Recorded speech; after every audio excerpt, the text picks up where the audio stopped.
नाम आशी है। मेरी उम्र 20 साल है। मैं एक शादीशुदा औरत हूँ। स्कूल के दिनों में मुझे फिल्में देखने का बहुत शौक था। शादी से पहले एक दफा भी मुझे करने का मौका ना मिल सका। फिर मेरी शादी हो गई। उस वक़्त मेरी उम्र 18 साल थी। आज भी मैं बहुत खूबसूरत हूँ। अच्छे अच्छे मर्दों की नज़र मेरे जिस्म पर होती है।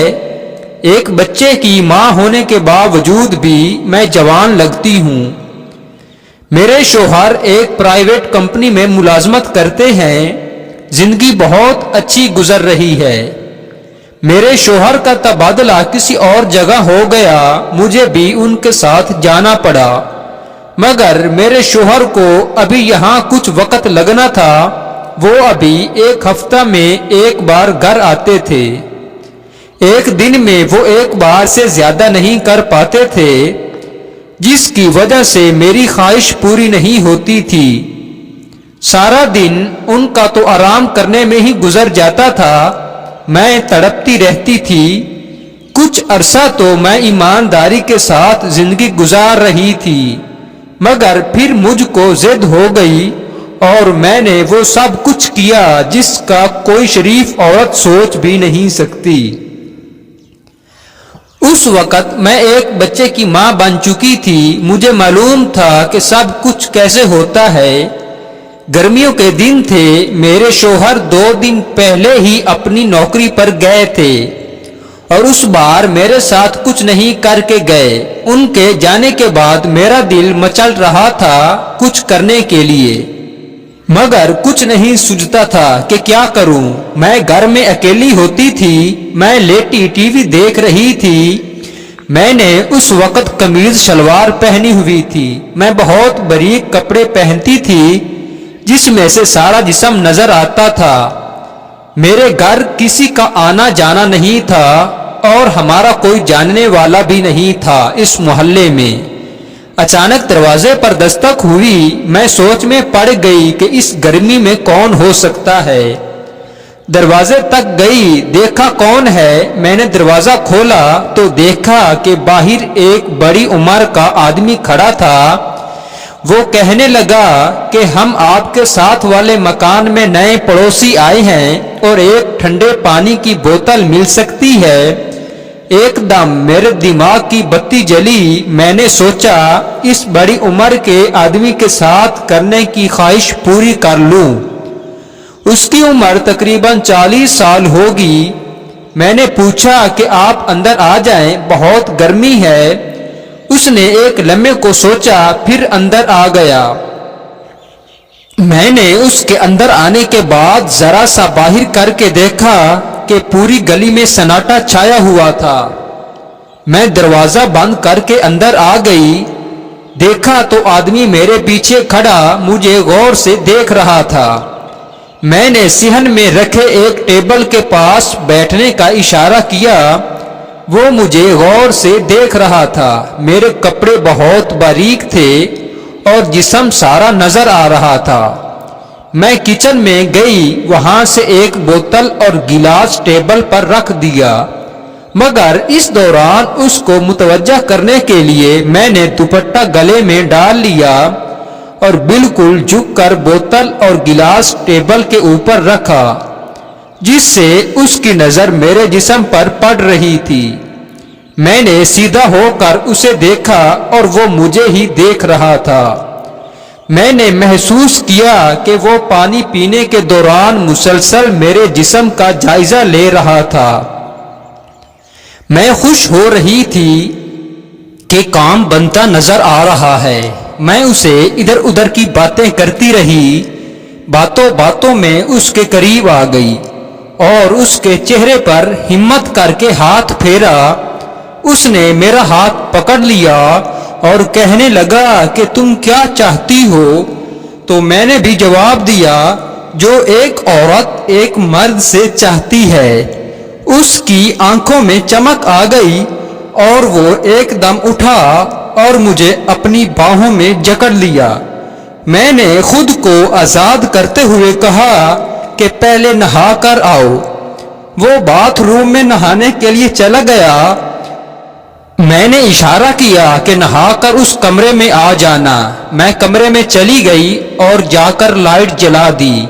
کمرے کا دروازہ کھلا اور وہ بوڑھا آدمی کمرے میں داخل ہو گیا اور بیڈ پر بیٹھ گیا۔ اب میں اس کو غور سے دیکھا تو اندازہ ہوا کہ اچھا خاصا آدمی ہے، ہلکی ہلکی داڑھی تھی۔ میں دیکھ کر خوشی سے پاگل ہونے لگی۔ وہ ایستا سے میرے نزدیک آیا اور ایک ہاتھ بڑھا کر میری کمر پہ ڈالا اور مجھے اپنے ساتھ لگا لیا۔ کہنے لگا، تم بہت خوبصورت ہو، تم کو ایسا مزہ دوں گا تم یاد کرو گی۔ میں بھی تو مزہ ہی چاہتی تھی۔ اپنی مطلب کی بات سن کر میں بہت خوش ہوئی۔ میں بے شرموں کی طرح اپنے کپڑے اتار دیے اور وہ میرا جسم دیکھ کر بہت خوش ہوا۔ کہنے لگا، تم شادی شدہ ہو؟ میں نے بولا، ہاں، میرا ایک بچہ بھی ہے۔ اس کے اس پاگل پن سے مجھے تکلیف ہو رہی تھی، مگر میں نے اپنی خواہش پوری کرنے کے لیے اس کو برداشت کیا۔ وہ ایک جنگلی لگ رہا تھا۔ میں نشے میں مدہوش ہونے لگی۔ مجھے ایسا لگ رہا تھا جیسے میں پہلی بار کروا رہی ہوں۔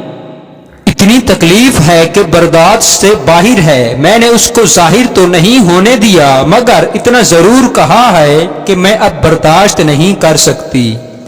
اس نے کہا، فکر نہ کرو، میں تجھے ایسا مزہ دوں گا جس کا تم اندازہ نہیں لگا سکتی۔ اب برداشت کرنا پڑے گا۔ میں بھی تڑپ رہا ہوں۔ ایک مدت سے کوئی نہیں ملا تھا، مجھے یہ موقع نہیں کھونا چاہتی تھی۔ اب اس نے کہا کہ تیار ہو جاؤ۔ میرا دل تیزی سے دھڑک رہا تھا، وہ بھی چہرے سے پریشان لگ رہا تھا۔ پھر اس نے میری جانب دیکھا اور پیار سے کہنے لگا، برداشت کر لو، پھر مزہ ہی مزہ ہے۔ میں مزے کی بلندیوں کا سفر کرنے لگی، مگر وہ تھا کہ رکنے کا نام ہی نہیں لے رہا تھا۔ ایسا لگتا تھا جیسے وہ صدیوں سے بھوکا ہو۔ اتنا مزہ مجھے میرے شوہر نے کبھی بھی نہیں دیا تھا۔ تھوڑی دیر بعد میں فارغ ہو گئی۔ ایسی لگتا تھا جیسے میں بے ہوش ہونے والی تھی۔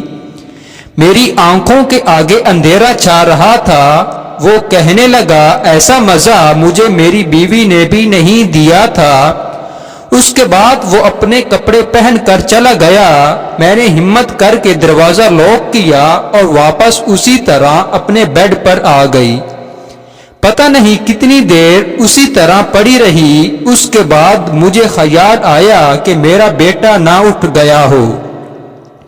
باتھ روم میں گئی اور خود کو اچھی طرح صاف کیا اور پھر کمرے میں آ کر کپڑے پہن کر بیٹے کے پاس چلی گئی۔ وہ ابھی سو رہا تھا۔ اب جب بھی موقع ملتا ہے تو میں اس کو چھت سے آواز دیتی اور وہ آ جاتا۔ ہم خوب مزہ کرتے تھے۔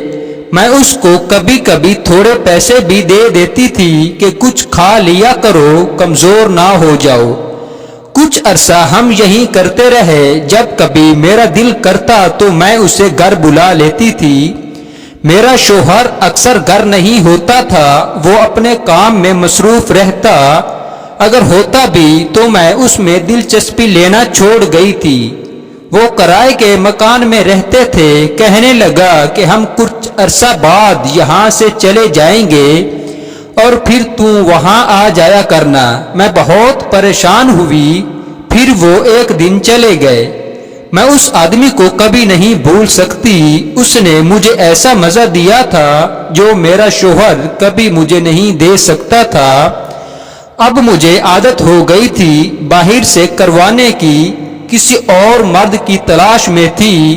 اب مجھے جو بھی کوئی ملتا میں اس سے کروا لیتی تھی۔